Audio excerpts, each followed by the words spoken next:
Explorers, I'm Trish, and I'm joined today by Nick, Simon, and Alan, and we're here to talk to you about character creation. So tell me a little bit about what you do here at Radiant Worlds, Nick. Hi Trish, I'm Principal Concept Artist here at Radiant Worlds. It's my job to kind of look at the characters, look at the creatures. I also help with marketing illustrations and generally kind of just helping to define the look of the games, and then to work with these guys and discuss how we're going to take them forwards. Cool. Okay, and then leading on to Simon, what do you do at Radiant Worlds? Hi Trish, I'm the senior character artist. I take the concepts from Nick and I bring the characters to life by modelling them, and I hand them over to the animators. Cool, cool. And then speaking of animators, Alan, what do you do here at Radiant Worlds? Hey Trish, I'm Alan, I'm the lead animator. So I take the meshes that Simon creates, put a rig in them, skin them and animate them. Cool. So I'll try and keep the animation style as consistent as possible throughout all the creatures and characters in the game. Right, cool. So Nick, let's talk a little bit about your sort of the inspirations, or how do you remain consistent when you're working towards some kind of concept. So a designer comes up to you, they say, I want to have a sheep in the game, or I want to have a tiger in the game. How do you kind of bring that into a concept? Well, I think I take a lot of my inspiration from the nature of the world itself. So in this case, it's made of blocks. A character is 2 blocks tall. It's very exaggerated, basically. So when we were designing the characters, for example, we thought, well, you know, these blocks are half their size, but they come up to the middle of their torso. So everything they handle is huge. So we thought, well, okay, well, these characters need to be bold, they need to be dynamic. You know, we've always been kind of thinking about the nature of that world. Basically, I get a brief from the designers, and maybe they'll say, like, we have a tiger in game, you know, we want to see this tiger. So I'll rough out some sketches first of all. So we'll take this tiger design, we'll rough out some different shapes, kind of get a feel for kind of what works, what doesn't. We didn't want anything too spindly, you know, because obviously a lot of the movements that these characters are going to be undertaking are very broad gestures, very, very large, very clear, very definite. You're looking for the kind of the big blocks of colour, big shapes, so that even at a distance you kind of know what that character is. Sai and Al are both involved quite heavily at this point, because we like to decide, you know, between us what kind of shapes, you know, kind of work for a design. And once we've kind of arrived at a decision, I can kind of take that away, refine the design, and then we can kind of take it forwards into modelling. Okay, so Simon, talk me through a little bit about the process of how you would model something into the game, taking it from concept into the game. Okay, so I'll take the concepts from Nick and I'll have a look at the concept, and I'll think to myself, how's it going to look from different directions? So I'll do a quick, what we call a block out, where I get the rough placements of things like the head, the arms, the torso, the legs, and I get those in place, and I look at the size of them as well in accordance to the world. Okay. And then I give that over to Alan to do a rig, which he'll talk to you about. The process after that would be to model it to a higher standard. Cool. So when you speak of the block out stage, kind of walk me through a little bit about that. For example, you were saying like you don't have like you're not making something yet because you want to make sure that it gets animated properly, right? Yeah. So do you kind of reuse meshes from other characters, or how does that kind of work? Does it all look really, really weird, and then you're like, okay, this works in different angles, and then you just kind of give it to Alan to see if that's going to animate, and then you build up from there? Yeah, sometimes we might reuse some certain bits, like if they've got the same hands for different characters, we might reuse the hands and then build around that because it's got a different sort of like gauntlet on the hand. Or we'll just use the head and the hands and the feet and the torso just to see where things are placed. Yeah. And we'll build around that. So we'll build in Maya, and any further sculpting we do in ZBrush, and then we do all the texture work in Photoshop. Okay, cool. Quite intricate process then. Yeah. Good. So Alan, how would you take the meshes that Simon has given to you in the block out phase, and then how do you kind of animate from that? What's the process that goes behind that?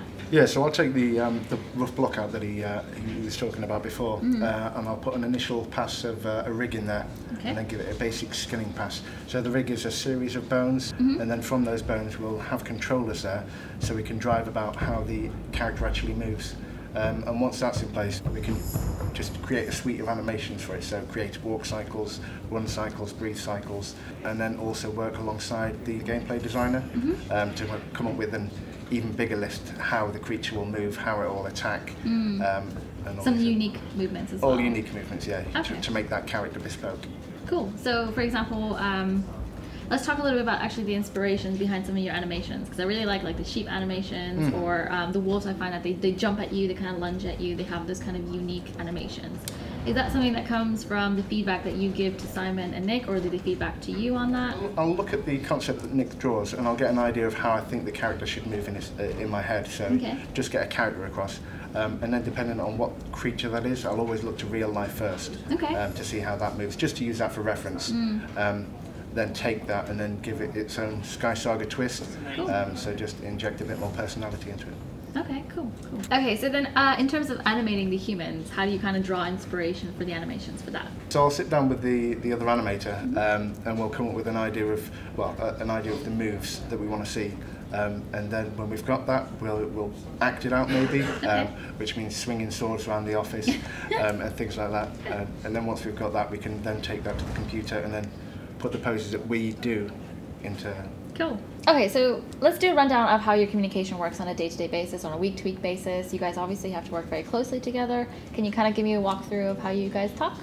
One of the challenges of working with SkySaga is that our characters are modular. So the idea that you can be a cat or a lizard or a human and you're all expected to be able to wear the same armour. Now they all have radically different shaped faces. So the square lizard face, and the kind of diamond feline face all need to sit within an enclosed helmet, for example. So there's always a lot of kind of back and forth between the three of us, and adjust the kind of concept, I guess. What's your favourite thing that you've had to make in SkySaga? Nick, let's start with you. I think for me, perhaps one of the funnest characters I've kind of worked on is perhaps the gladiator. I really kind of like designing the armor for her. It's going back to kind of what we were talking about earlier on about kind of large dynamic shapes. I really like the idea that she has this helmet, but with these really huge horns, because it kind of, you know straight away what this kind of character's about. You know from a distance. And I think one of the funnest things I've seen is probably seeing these guys kind of animate them and seeing them kind of come to life, because you kind of get a real feel for the character. And I think that's part of the fun of kind of working with these guys, because I start with a concept, but then Sai and Al both add so much more to it. Brings it to life, and then you actually see it being a thing. Exactly. Yeah, cool. And Simon, what about you? What's your favourite thing in SkySaga? I think my favourite thing is the customization.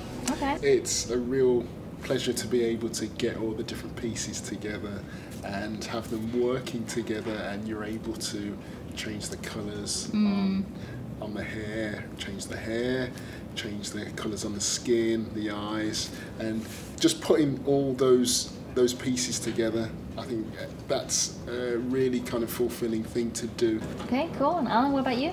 I think I'm always going to have a soft spot for the sheep. Me too.